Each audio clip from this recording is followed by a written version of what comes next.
Hi friends, and welcome back to CanvaBestie. Today we're going to go over how to save your completed design as a PDF. So whether you are printing out kids' activity sheets for your children daily like I do, or you're making flyers to print out for your business, saving your work as a PDF is very important and also very easy to do with Canva. I'm going to show you how. Ready to save, the first thing you're going to do is press share up here in the corner, the right-hand corner. Then you're going to select download. It'll bring you to the download menu. When you're in the download menu under file type, you're going to want to select either PDF standard or PDF print. So PDF standard is really good if you're sending your PDF electronically through email, through text, etc. That's the best one to pick for that.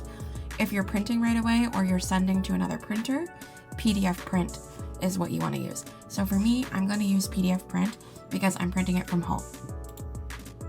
When you do PDF print, you can also add crop marks in for printing and bleed, which is really helpful. You can select pages individually or you can download the whole document. And you can also change the color profile. So they have RGB, which is good for digital use, or they have CMYK, which is really good for printing. So when you've selected everything you want there, you can save your download settings and you can press download and it will download right to your computer. So there you have it. That's how you save your documents on Canva as a PDF. I hope that this tutorial was easy to follow. If you have any questions, feel free to leave them in the comments down below and like and subscribe if you can. Thanks so much and see you in the next one.